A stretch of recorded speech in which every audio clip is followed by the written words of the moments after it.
Hi, welcome to the Bag Makers Society podcast. Again, same apologies as we had last week. I'm still a tiny little bit croaky, so apologies if anybody's having any difficulties understanding me. I'm going to try and be really clear when I'm speaking. So thank you for everybody who's joining me. I can see a few people in the chat already. So tonight's episode, we'll have the lovely Melanie with us. Melanie's fairly recent, I'd like to say, into the bag making world. She's more of a garment maker, dressmaker, but she has recently discovered bag making. But more importantly, Melanie does a lot within different communities with sewing. So I'm really excited to sort of find out exactly what she gets involved with all the different projects and everything that she's involved with. So without further ado, I'm going to bring Melanie in. Hello. Hi, can everybody hear us okay? In my little croaky voice. So do you prefer Melanie or Mel? Either. Most people know me as Mel. Well, I was trying to remember back to the Stitch Festival and I was thinking, I'm pretty sure we were calling you Mel, but I couldn't remember. And so I just wanted to double check because I always think it's a little bit rude to just presume to shorten people's names. No, I'm fine. And I did once do it to somebody and got really wrong. So I don't ever just presume and do it now. So we'll go with either Melanie or Mel. So we'll just go through a few people in the chat. So Tracy says, evening, hope you feel a little bit better, Deb. I'm getting there slowly. Maureen says, hi all. Sue says, evening, everyone. Donna says, evening. Debbie says, evening. Donna says that she's glad to be here. Paula says, hi. Sue says, hi to Mel. Hi. And Tracy says, hi to Mel. Grumpy's giving me the thumbs up, which means that sounds okay. Emma's saying hi and hello to both of us on camera. Valerie's saying hi, as does Linda. Paula's saying, Mel, you're very quiet. Well, I'm letting Deb get into a full sense of security because once I start talking, I won't stop. Yeah, you're actually sort of in real life, sort of fairly quiet, like quietly spoken, but I don't know whether that was just against me and Emma, that you just sort of came across a little bit more quiet, like in me and Emma in real life. Brian says, good afternoon from San Diego. I just need to do a little point out to Brian, just literally before we get started. Obviously, everybody knows I've not been very well. You're all going to be sick of hearing how poorly I've been. But Brian actually commented on a couple of my past videos this last week and left such lovely comments. They really brightened up the days that he left those comments. They were just so lovely. So thank you very much, Brian. They made my day. So cheers. Paula says hello and Kathy says hello as well. Oh, do you know, thank you everyone for giving up an hour of your time to listen to us. It's lovely, isn't it? It is, yeah. Yeah. I really look forward to Tuesday evenings. And no, I say it each and every week that I'm really looking forward to chatting to who's coming on. But it's so true that I do really look forward to chatting to each and every person who comes on, mainly because I'm really nosy and I love hearing about how everybody got into bag making and their journeys and what they love doing and where they want to be going. But I really enjoy, and I love the chat part of it as well. Yeah, I'm really nosy as well, Deb. I don't know if you noticed. Probably why we got on so well. Yeah, when we were at the Stitch Festival, people would come onto the stand, Emma's stand, Studio 77, and I would say, well, what have you bought so far? Can I look in your bag? What are you going to do with that? Have you thought about this bag to accessorise with that? It was such fun. It was, That weekend was such good fun. It was. Have you spotted yourself in my back thing? Oh, yeah. That was 2.5 stone ago as well. Can I just point out? Really? Yeah. Gosh. Yeah. Some of those Well photos done. was what made me think, Deb, you really need to sort yourself out. But yeah, 2.5 stone ago, those photos. Wow. But it was such a good weekend. So for anybody watching, we will get into letting Mel introduce herself in a moment. But me and Mel actually met each other at the Stitch Festival, helping Emma, who was last week's guest of Studio 77, out on her stand. And we both gave up a couple of days to go and help out. You gave up 4 days of your time to go on. I loved it. It was such a good weekend. It was so busy. I got on that train home and just went, it was so hectic, but so much fun.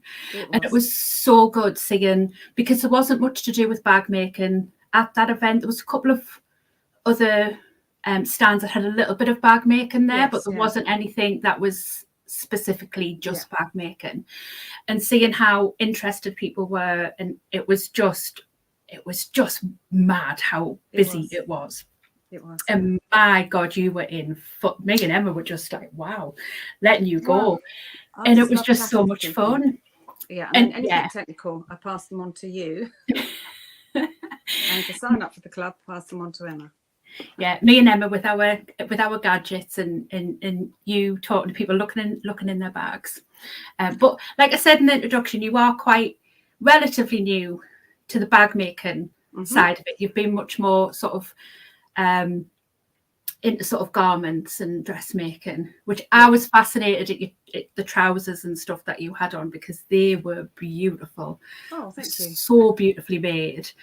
I mean, I literally was looking inside your pockets, your waistband and everything at one point, I remember, because the top stitching and under stitching was just perfection. Oh, thank you.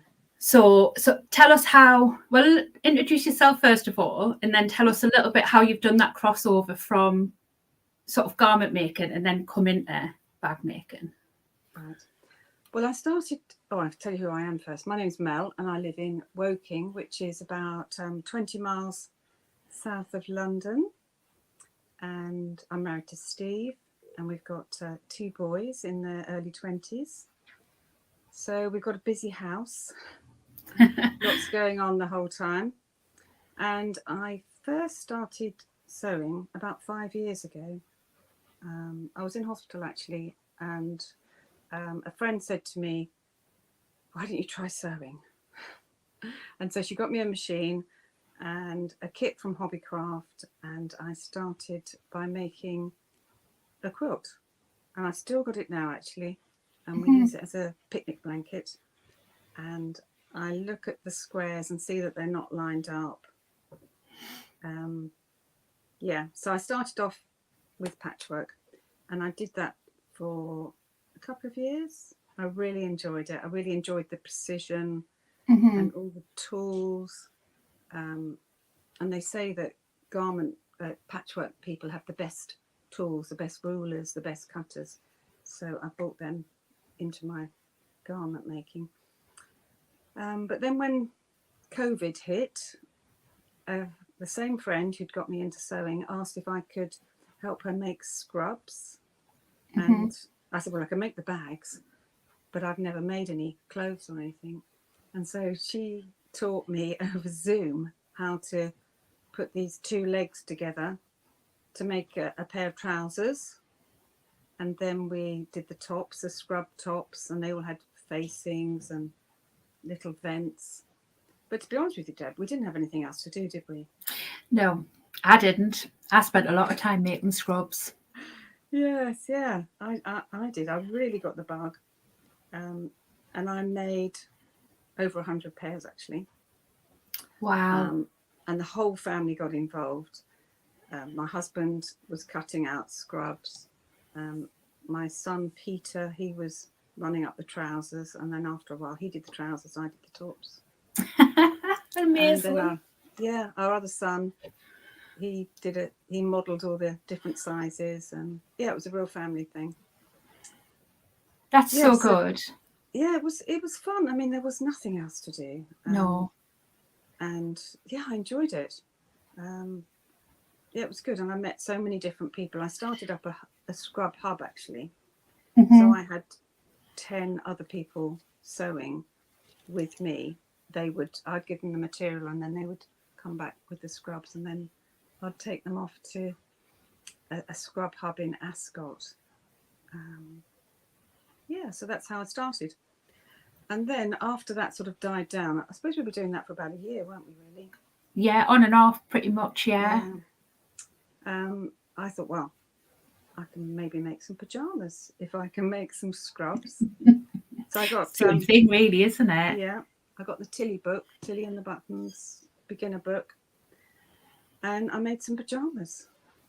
And my twin sister, she was in hospital at the time, and I had this really bright fabric, and I just thought I'd make her some pyjama bottoms, and I sent them to her, and she said they brightened everyone's day up. And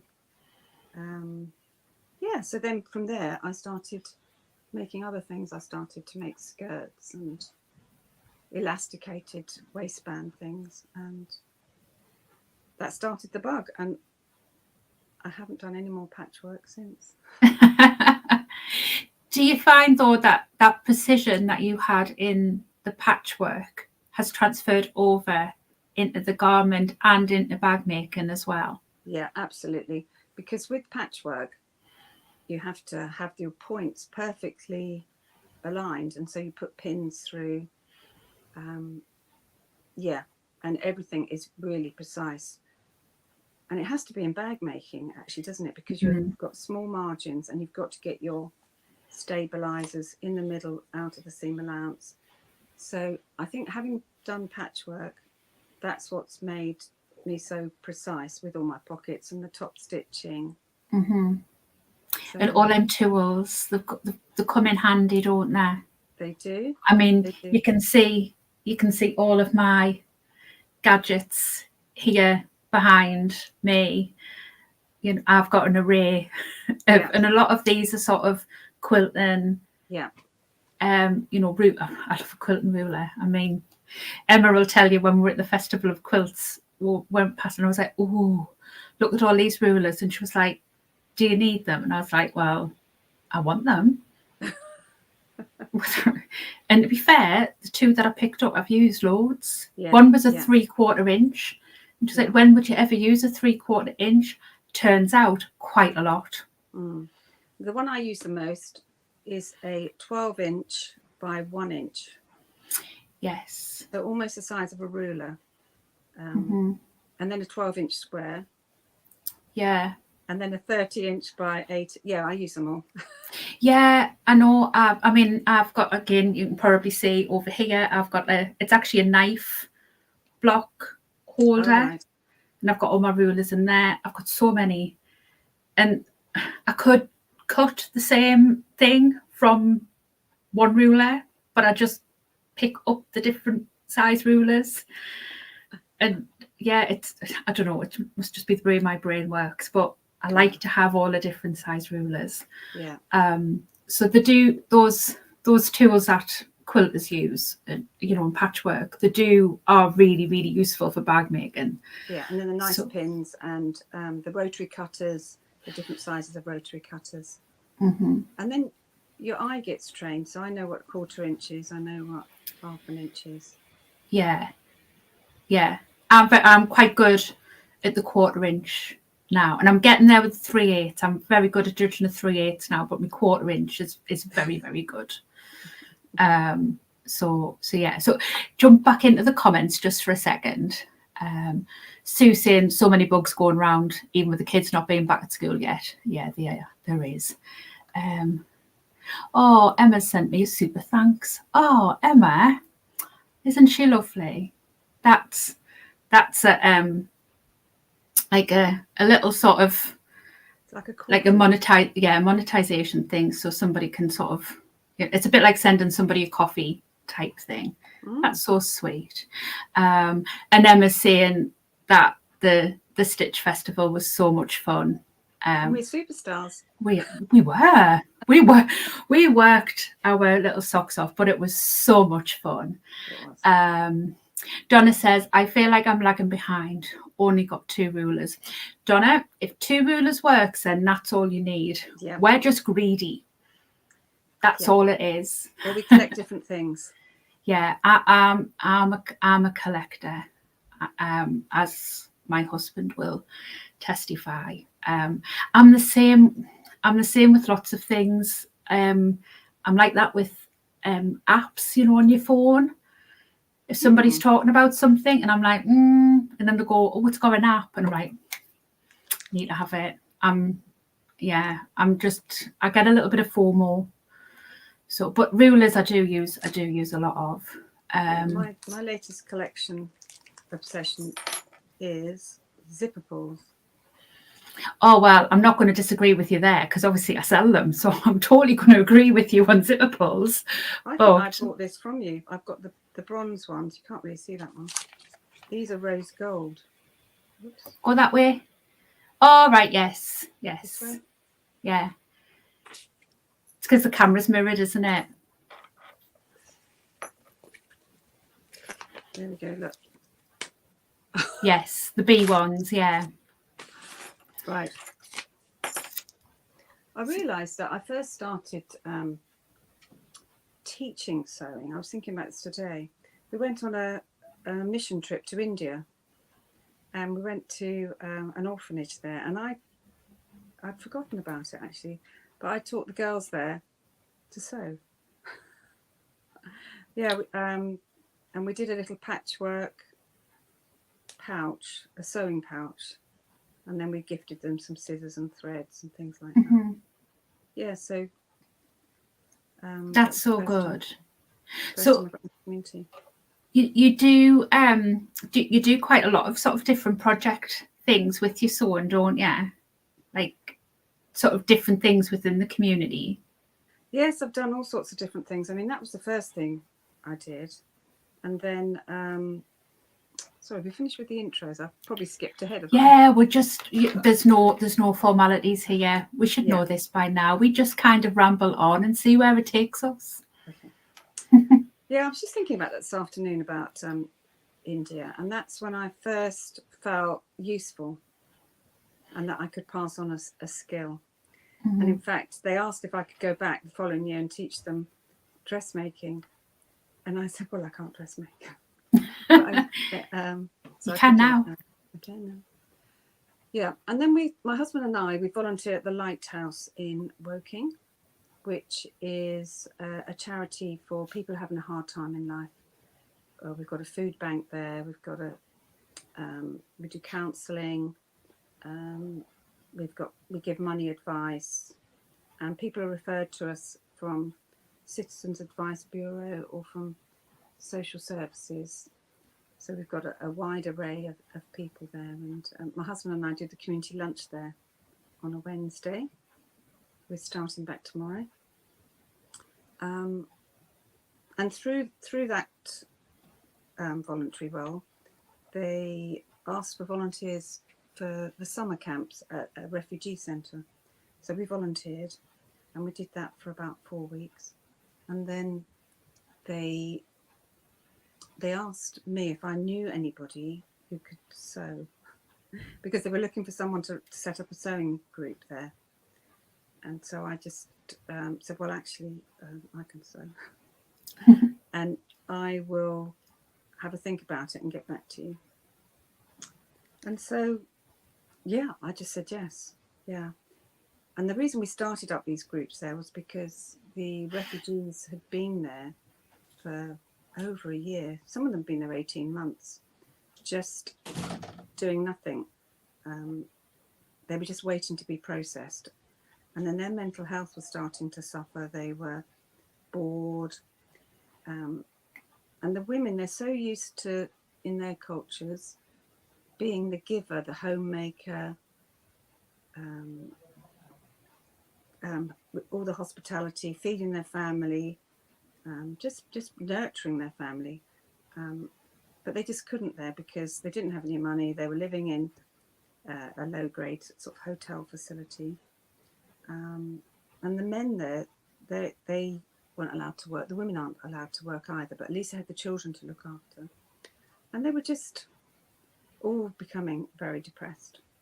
And some of the women had asked if they could have access to a sewing machine, but there weren't any facilities there, because the government, they put them up in the refugee centres, and they're given £8 a week to spend on anything they want to buy, but that they have to buy their own toiletries, they have to buy their own snacks, try and treat their children to bits and pieces. And so I did some fundraising and had some coffee mornings. I made lots of pouches and pencil cases, dog bandanas.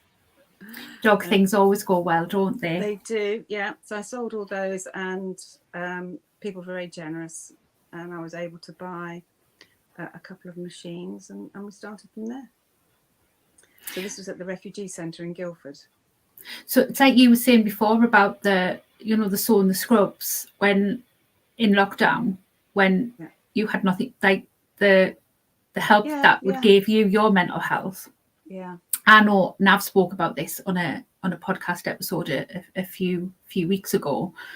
Like during those first few weeks, especially of lockdown, like my mental health was absolutely in the gutter. And I know what sewing did for me at that time and the purpose it gave me at that time. So that project must go such a long way to sort of being able to, it's the mindfulness, isn't it, of sewing sometimes, of just being able to sort of throw yourself into something and be able to do something. Do you know, I hadn't thought about that full circle until you just mentioned that, because I did start sewing when I was having some mental health issues, and in lockdown it did give both of us purpose and sense of achievement, something to look forward to. What fabric would we get next time? And enjoy the contact with other people, because most people weren't allowed to leave their homes, but I was allowed to go to Ascot and back and things like that. So I hadn't made that connection, but thank you for that. That's all right. But it is interesting how, like, it can, like, say, like sewing, or any sort of craft really can, it is so mindful, because obviously we do need to think about what we're doing, because if we don't think about what we're doing, we do things wrong, or we sew through our fingers, or but we can lose ourselves in it, and we're concentrating so hard on what we're doing, we kind of forget about those things that we don't want to be thinking about. Yeah, absolutely. And it brings about that sense of community as well, whether it's getting involved with other people through sewing scrubs, or connecting with other people because we're learning how to sew again, to sew scrubs and that sort of thing, or whether it's connecting through a group, refugee group, or whether it's a women's group or a man's group, or whatever the community group is, that are coming together to learn that craft. You're forging connections, and that's why I get so passionate, and I do get right on my high horse and we soapbox about community and stuff, because I do think it's so valuable, and people kind of don't always necessarily sort of realise it until sometimes it's pointed out that it is so valuable. Yeah. Now, if anyone's interested to hear a little bit about the refugee centre and what it was like, I mean, I didn't have a clue about these places until I actually went to one, and we all see them on the news about all the refugee centres and all of that kind of thing. And so the one in Guildford, there was 150 people living there, and it was families or single women. The kids went to school, so they were happy, and the children were so happy to be going to school. Because it's community. Yeah, the only time the place came to life was when the children came back from school. And so we went along, and got busier and busier. And again, with community, I couldn't do it on my own. And I put out a shout on Instagram, was anybody interested in helping me? And I met 3 lovely women who I'm really good friends with now, who just came, they contacted me and came on board. So we ran the project for about 15 months. And so by the end of it, there were 4 of us helping, and we needed 4 people. And then we had about 12 to 15 people in the class every week. And they all spoke different languages, hardly any English. So to begin with, I was talking into their phones and using Google Translate. Yes. But then after a few weeks, I thought, well, they're in England. They want to stay in England. I'm going to teach them how all the names for sewing things. Yeah. So we labelled everything. And I would just try and get through to them in English. And so, yeah, teaching that way as well. Sue says you've led such an eventful life, passing on your skills to others. Well done, Mel. Oh, thank you, Sue. But I learnt so much from the refugees. Yeah. I was given lots of fabric. I asked for donations of things because you can imagine 15 women every week wanting to make something. So we did have an awful lot of fabric. But the class was probably a couple of hours long, and I'd go in at the beginning and we'd sort of dish out the fabric. It was a bit like Ready, Steady, Cook. So I'd go along with the fabric, with haberdashery and things like that. And then by the end of the class, they'd made something wonderful. But the thing I learned from them was to just accept what I'm given and make the most of it, to be imaginative, and not to be such a perfectionist, because you don't have to finish every seam perfectly. And they didn't use measuring tapes. They would pick up a piece of fabric, and so that was a meter, and then they'd use their hands like this. And they didn't use patterns. They would say to me, have you got a pattern for a skirt or a child's dress or something? But they didn't actually want the pattern. They just wanted to look at the picture. Right. And then they would get their fabric, and they'd often cut out on the floor, and just do it by eye, because most of them could actually sew. They had sewn in their own country. Yes. So all they needed was the machines, the fabric. Yeah, we did teach a few people to sew. Yeah. But mainly it was about equipping. Yeah, and they made some amazing things. Amazing. Andy's just saying there, a lot of cultures, especially Asia and Africa, people still pass on sewing from older generations and make a lot of their own clothes. It's a family activity. So a lot of people probably won't realise, but I'll just pop that back up on the screen. Grumpy is my husband, who is actually called Andy. He works for a charity who supports victims of modern slavery. So he works obviously with people from all over the world. And they actually sometimes do something very similar. They have somebody who goes in. I'm not sure if they have anybody at the moment, but they had somebody who was going in and doing like different activities, sewing, different crafts, that sort of thing, and doing activities like that. Because again, some of them haven't got their leave to remain yet. I know. And didn't know how long they were going to be there. We did have lots of other groups. We did have, they started up a cycling group, a yoga group. The only other group which was popular, we were the most popular. Of course. Cooking. That was popular. Because, again, the women could give to their families. And it's interesting, all the different nationalities, because I didn't allow children in the group or food or drink. And some of the women would say, well, I can't come if I can't bring my child. And often through an interpreter. I said, well, why can't you come one week and then this lady look after your children, and next week you come? But they just didn't mix the nationalities. They kept themselves. And then after a few months, in the sewing group, they would all start helping each other out. If there was a large piece of fabric, they would say, well, you can have half. If they got stuck on something, that was really, really good. So it really did foster like a sense of community. Yeah. Which goes to Tracy's comment there, which is she's saying it's a really important community there. Yeah.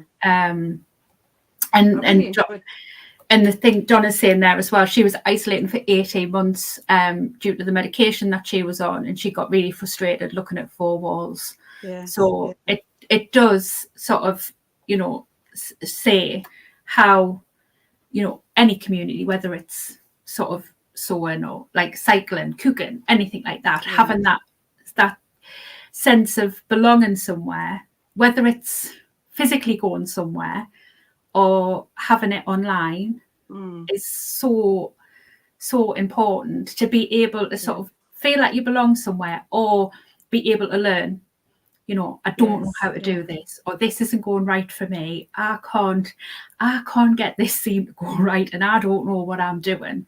To be able to like log on to a Facebook group and have people kind of go, it's all right, and like, I've got your back. I can help you through this.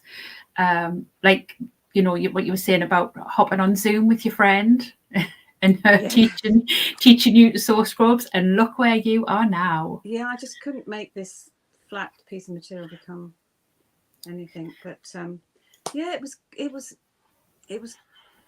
very stressful at the refugee centre, and it did take up a couple of days of my time, sorting out all the fabric, sorting it all out, and washing and ironing it as well, and cutting off the edges, because I wanted the women to feel like we do when we go into a fabric shop. I wanted them to feel like it was something special.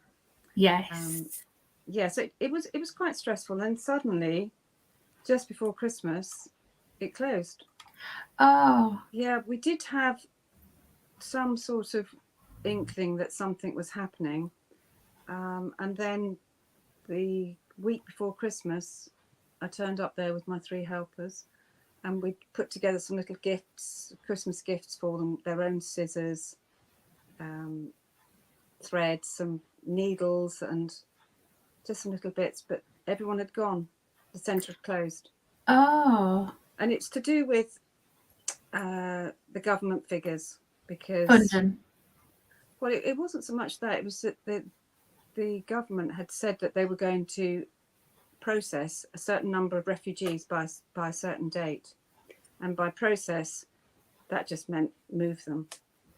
So they closed our centre and moved them all over the country, just like that, just so that they could say that they'd done something. Oh, well, hopefully there's going to be some community open where they've moved to. Fingers crossed. Well, I hope so. I mean, yeah, I'm sure, because hopefully there's going to be people like you, or projects like where Andy works, where they will have support networks. Yeah, I hope so. Such like. Yes, and if anyone's listening who wants any help and advice in running a project, do get in touch, because there's lots of things that I could suggest. There's lots of things to avoid. I can give you lots of tips. I think I've put the links to your Instagram and the lighthouse and everything in the description box. But if I haven't, I will make sure I'll double check them and add them in. But I think I might have already done that. I think I've been on the ball with this one. But if I haven't, I will go in and check. So the 3 ladies that you met through those projects, yes, are you still in touch? Are you still not as close as we were, but right? Yeah, we're still in each other's lives, and we shared such a lot. We did. Yeah, we became good friends.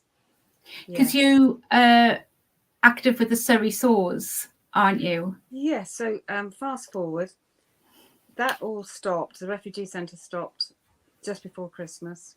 So I was still doing the community lunch with my husband at the lighthouse. And they had talked about having a sewing project.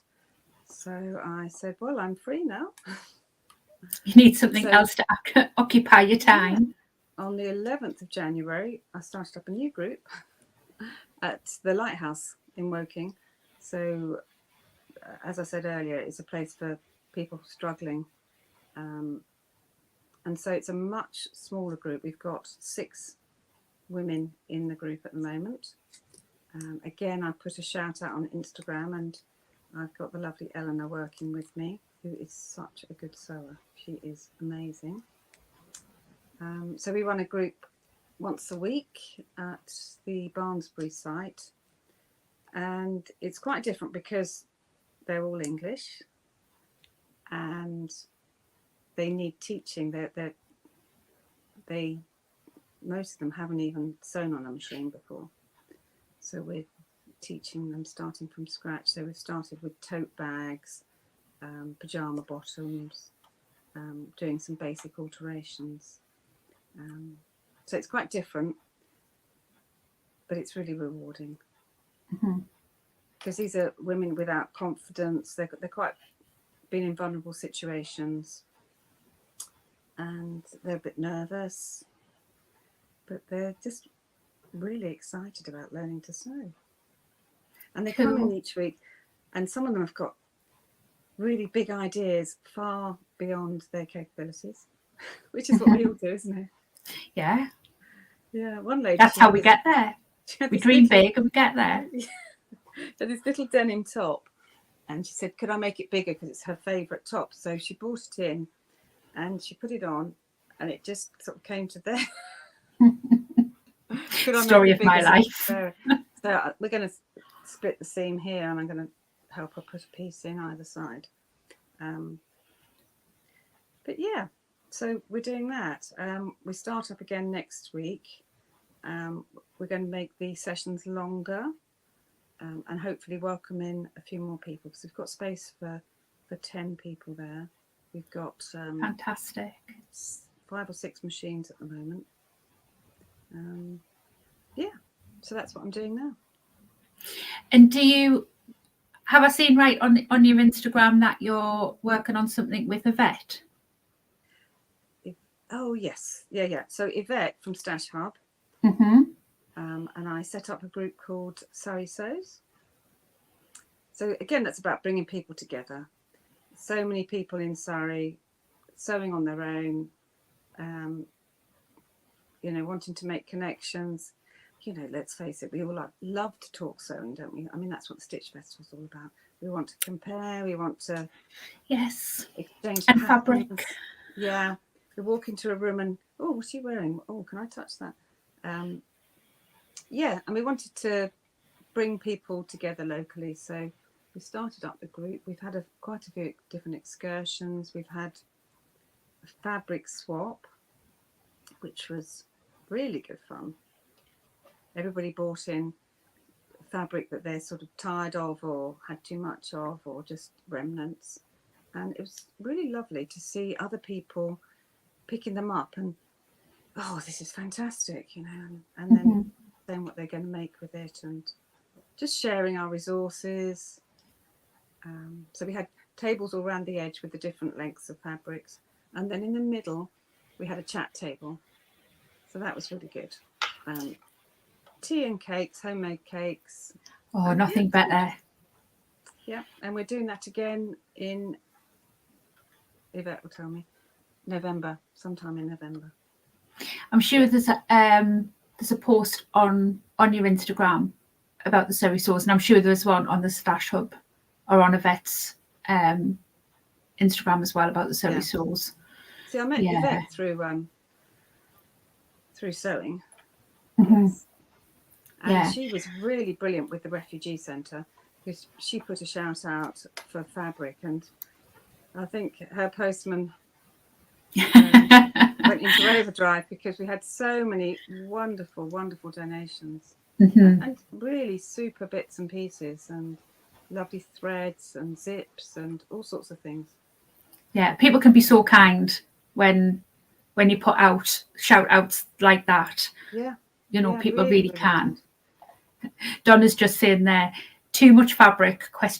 Is there such a thing? Not Well, my world. gosh. No, as for the refugee centre, as quick as the fabric came in, it went out again, because 15 women wanting 2 or 3 meters every week. That was a lot of fabric. Yeah. It love getting used. And I mean, for people like me who, you know, I don't really sew garments very often, or if ever really. Last time I sewn made a garment was quite a while ago, but I still do have some dressmaking fabrics, but they're sitting in my cupboard.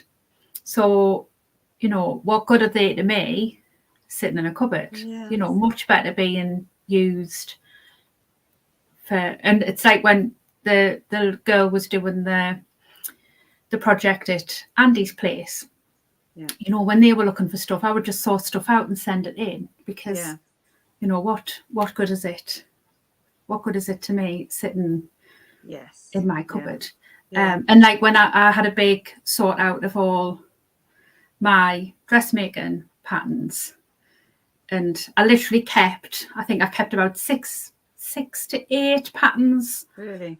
That were like sort of their basic staple patterns that I would go to if I was, right, I want to make a dress, that would be what I would go to. I kept them, and the rest I sent to you. Oh, That, yes, yeah. you know, they were much better used in your project, you know, than sitting in my cupboard for the last 3 years. Yeah, no, that's really good. People have been very generous. Yeah, with sewing machines as well. To begin with, we were given a lot of machines, but I spent so long fixing them. Yeah. So now we've got some quite good machines, but we're fundraising to buy a couple of more advanced machines so we can do reliable buttonholes and things like that. But I still do spend a lot of my time sorting out tension and bobbins and whatever. So I've learnt lots of skills there as yes, well. I was just going to say that it does increase your skill levels as well. So as much as you get out of giving to people, you also do receive, because you learn so much as well. Yeah, I did bump into one of the refugees actually in Lidl. She'd obviously managed to stay local, and her English had improved so much. She was so happy to see me. It was lovely, really nice. Yeah. Oh, it will have been lovely. Yeah, hopefully she's going to come and volunteer at the lighthouse, because she needs to get in. She's been allowed to stay, so she needs to get some experience. So she's going to come and work. Oh, that would be lovely for her. Yeah. Lynn's just saying, I also spent lockdown making scrubs and scrub bags. I put out an appeal on the local community page when I ran out of fabric and ended up with 20 black bags full. Sewing saved my sanity and still does. Yeah, Lynn, we had exactly the same. Andy's probably going to come into the comments now and confirm about how much fabric ended up in our house. What bed linen, because we were using bed linen to make all sorts scrubs when we ran out of, you know, when we couldn't get polycotton anymore. Yeah, it was hectic, but good fun. Yeah, and I was trying to think today about, because I said to you when you asked me to come onto your podcast, I was thinking, oh, I'm not really a bag maker. I'm a collector of bag things. But I did actually make, I've made tote bags and things, but I did actually make a bag for quilting, to take all my tools when I went somewhere quilting. But then since then I hadn't done anything until I met Emma at one of our sewing things. We had a sewing thing. Yvette and I ran what do they call them, sewing social, where you bring your machine and you bring the project you're working on, and then you all eat cakes and drink tea whilst admiring everyone else's work. That's why I met Emma. Yeah, and she showed me a few bag patterns, and I had a go at making a bag, and this is the one I made first of all. Can you see that? Yes. Is that the Elna? Ilna? Yeah. Ina. Yeah. Ina. And it came together quite nicely, actually. And the thing I like most is the zipper pull, which is a bling rose. Don't know if you can see that. Oh, so right, yes. That was one of the first ones I made. The Ina, yeah. And what I liked about it, I mean, it takes a long time to prepare all the bits, doesn't it? Mm-hmm. But they're all so small. So when you've got your project, you can just pop it in a bag and put it in the drawer. Whereas when you're making something, you've got all this fabric and you're trying to push it through the machine. So yeah, I've got a Vicky May cut out, ready to mine here. Well, I've got two cut out. You said that last night. So excited for that one. I do love the Vicky May. This is my vinyl I was telling you about last night. That's from one of the bag makers boxes, isn't it? It is. It's from a couple of months ago. I have got the bag making bug, everybody. You'll all be pleased to hear. So I've joined Deb's group, the Bag Sewing Society. Yeah. So last night we had a live, and we're going to make the Vicky May, aren't we? Yeah. Weeks. So I've made one already, and it comes together just so well. It's one of Emma's patterns, and it just comes together so well. You're gonna love it. Yeah. Well, now I haven't cut anything out because I mentioned that I had pink denim last night, and everyone's saying to me pink denim. Pink denim. Yeah.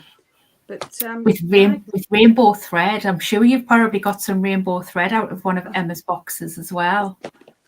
Oh, you should say that. I bought my box of tricks. Yeah. Emma gifted this to me when I helped on the stand. And I've got one in blue. I love that one. I've got that one too. We're just Emma groupies, aren't we? The pair of us. And look at this. Look. Yes. I've got some of that on my other bag that I made, my first one. But just going back to what you were saying about like the cutting out and the precision, that is probably when I'm talking to people about bag making, is probably the thing that I'll say to people the most is be precise with your cutting out. And sort of when you're interfacing, I always mark my seam allowance on. So if I'm putting on an stabilizer, which is out of my seam allowance, always put that on exactly right, because it will make your life so much easier when you come in to put it together. So that background in quilting and patchworking will really set you up for it for bag does making. with the patchwork and quilting, but with the dressmaking, you don't have to be so particular about the interfacing and where it finishes and starts. You can either put it to the edge or not, because it's thinner. Whereas and OMG, the learning curve I have been through in the last few months about stabilizers. Yeah. What's foam? What's this? What's that? But it's a bit like driving. Suddenly it sort of clicks. And the thing I was really impressed with the other week was it took two of us, actually, my husband and me, to attach a zipper pull onto a continuous zipper. Right. So he hung on to the edges whilst I pulled it on. It's a little bit like one of them memes, like how many people does it take to plug in the light bulb or something. But once you get it, you'll fly. It's once you get the knack of putting it on, you'll be flying. It's you're straight away. And also, but it is so different to dressmaking. It is. It is. Yeah, it's the same skills, but different. Yeah, I've made another. This was a labour of love. This was. And it was very complicated. I know which one you're going to show. Yeah. Because when we were at Stitch Festival, look, there's one of your bag tags. Oh yes, the bee. It's quite bright, isn't it? But It's lovely. I love it. So that's a Maggie switch. The Maggie switch, yeah. Yeah. And it's just because it's lots of pieces. Lots of pieces, yeah. Lots of different stabilizers. But I was really pleased that my machine coped with it. Mm-hmm. So what machine do you sew on? I have got a Janome Atelier 5. Right. So if I was to buy an Atelier 5 now, it's probably about £1,000. I think I paid about 700. Mm-hmm. So it's a it sounds awful to say, doesn't it? It's a mid-range machine. It sounds really scary to say that £1,000 sewing machine is mid-range, doesn't it? Yes, it is now. But I've had it about 5 years, and I see you girls using your flatbed industrial ones, and but yeah, I'm not that engrossed in bag making yet. But yeah, that would be the scale up for me. But yeah. So my Teflon foot, titanium needle, and yes, it was really good. The thing is with bags as well is a lot of people get daunted by all of the pattern pieces, especially with some bags, because there's, you know, there'll be lots of little pieces that will go together to basically form one piece eventually, which will be, say, the front panel or the back panel. But it's just taken each step at a time, you know, take, you know, what one seam at a time and not think about it. It's the big picture, you know. It's like, you know, how do you eat an elephant? One bite at a time. And that's that. But I suppose it would be the same for me as, you know, going back into dressmaking. If I sort of like looked at all these big pieces, I would probably look at it and think, that's a really big seam. Different from there to there, that's a big seam. I like little seams. Yes, yeah. I made a bra just recently. Wow. Those tiny little pieces. I think I made the whole bra from just over 1/4 metre. Yeah. I think mine might be a little bit bigger, but yeah, maybe 1/2 metre. That's an amazing scale. And it was just the Willow soft bra. It was for Yvette's fruity challenge, so it's got bright lemons on it. Oh wow! Yeah, it took me. I timed myself actually. It took me 4 hours. That's not bad. Especially for something you've not done before. It was a really good tutorial, and it was quite small. So. Yeah, I've not attempted. I've made sort of crop top sporty type things before, but not sort of lingerie. I have made sort of French knicker style underwear before, which was so quick because you literally buy the elastic, you know, the lace the size that you need, and it was like 20 minutes. I was like, wow, this is amazing. I haven't made any since mine, but I've never done that. But I was just looking at my bag there and this bag here. I think as I've got older and now I'm into sewing, I find like the accessories now are just a really good way to just bring out my personality. Yes. Because I have just joined the Sew Over 60. I know it's called Sew Over 50, but I'm 60 now. And I just think... You look very good for 60. Oh, thank you. It's the hair. I love the hair. I was just saying this before we started. I love the new hair. Thank you. Thank you. And I just think, well, now I want to wear what I like, when I like, and just be me. Yeah. Fabulous. Donna's saying her mum's a sewer, worked in a garment factory since she was 15. Dad's a carpenter. Always much discussion. Wood must be precise, whereas fabric is fluid, so it can be manipulated to fit. I know. I've got a brilliant steam iron, and anything that goes wrong, apart from if you're using non-woven interfacing, I Yeah. learned from you last week, you can just steam it away. Yeah. I will make this fit. Oh, someone's got a dukey. Yeah, for our 50th early this year. You see, And he's got 3 years to save up. I would have. Donna said she Lovely. hasn't worn a bra for 20 years, but always thought it would be a nice skill to learn to make one. I couldn't get away Oh, with shoes. that. Yeah, well, I've seen your shoes. I haven't, because obviously I've given them to my friend, but I have got another pair in the horizon. Hopefully, maybe later this week. I don't think I could do that, but it wasn't as difficult as an experience as what I thought it was going to be. Right, you probably need the industrial machine though, don't you? No. Really? Made it on this one. Oh.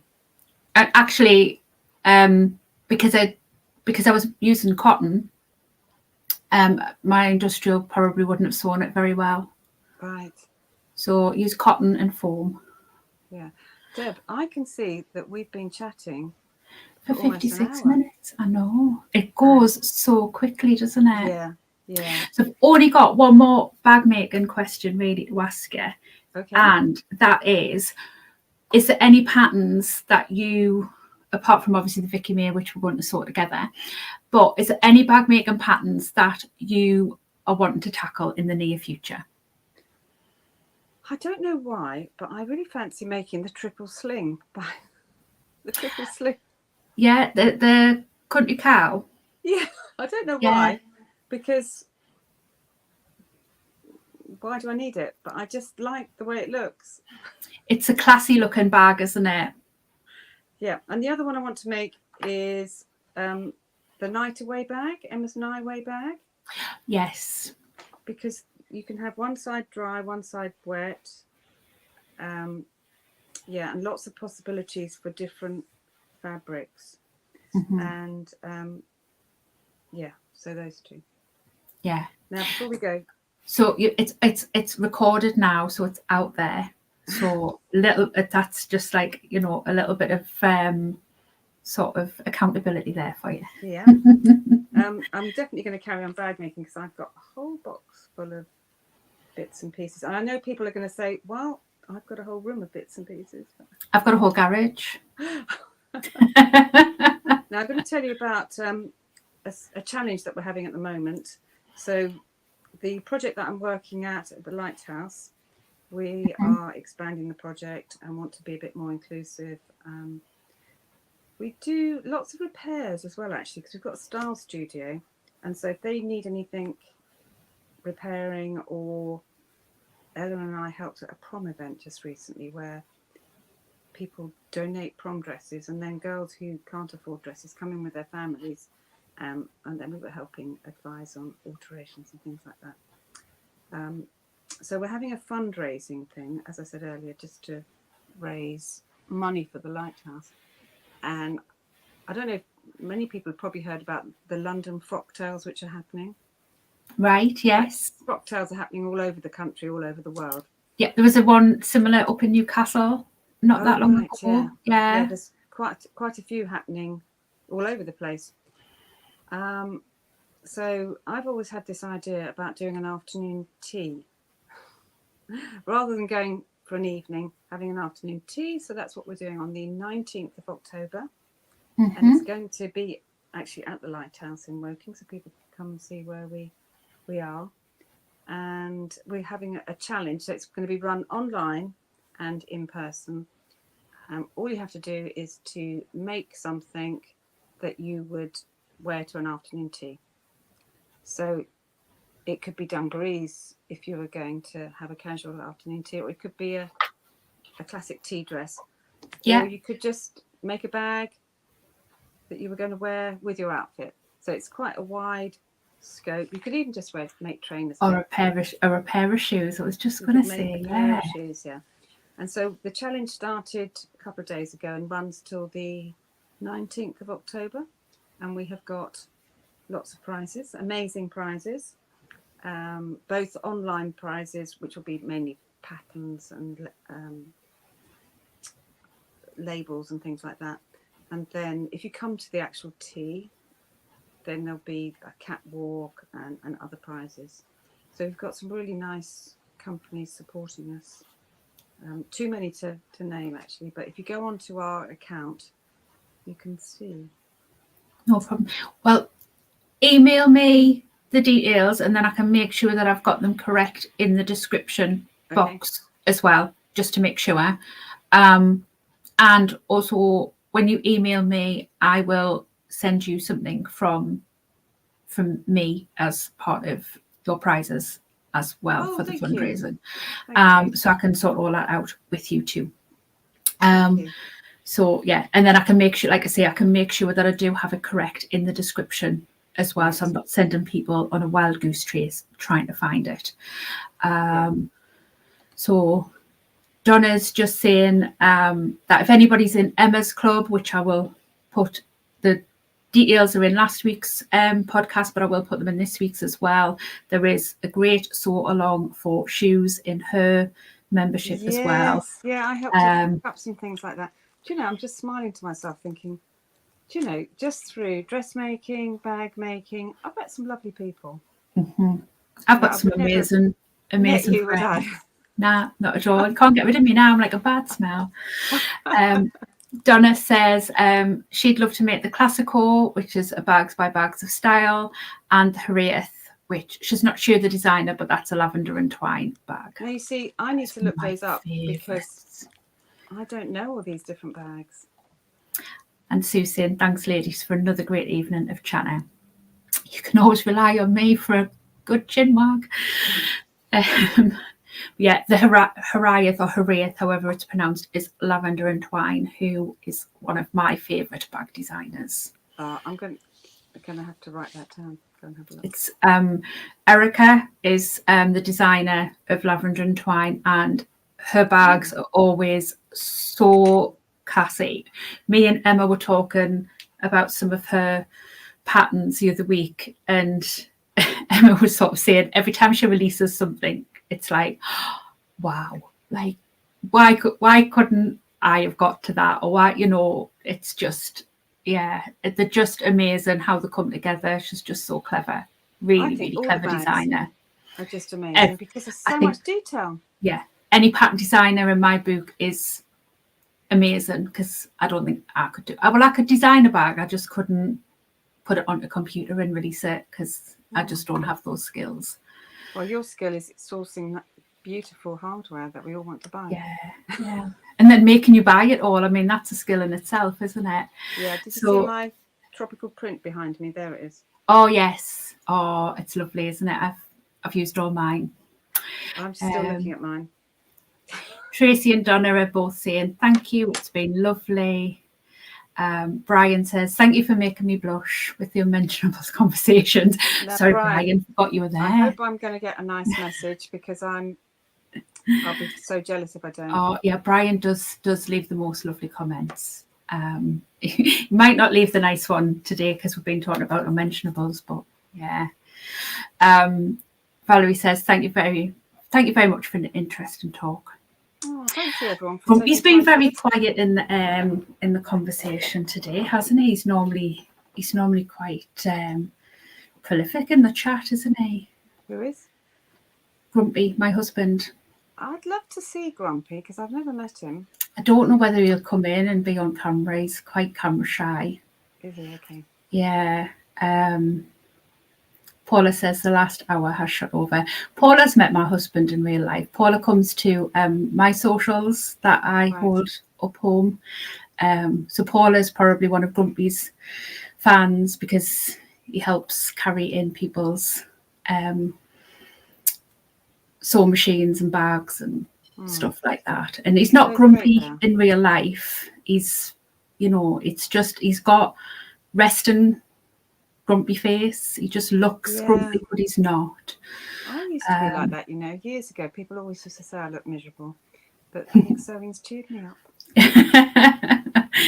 So Lynn says, thanks, lady. It's been fab. Maureen says, where did that hour go? Great evening. Thank you all. And then Susie's got to watch Andy's. Oh yes, so you're part of the club.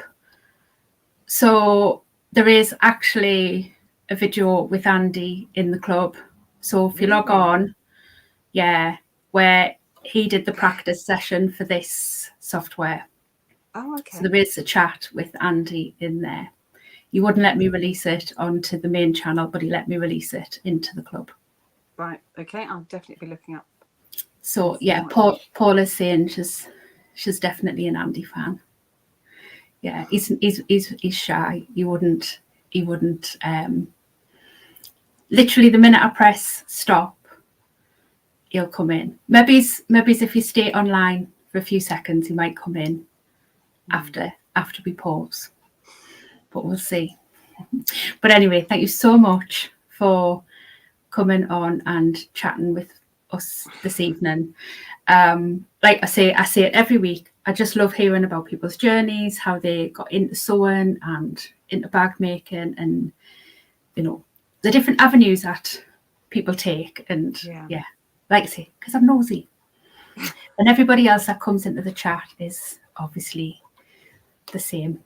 So Donna's saying she watched it yesterday, so Donna's saying it's the same Gumby. So like I say, thank you so much for giving up an hour and 6 minutes of your Tuesday evening, and thank you for everybody who's been in the chat and chatted with us this evening as well. I really appreciate everybody's time.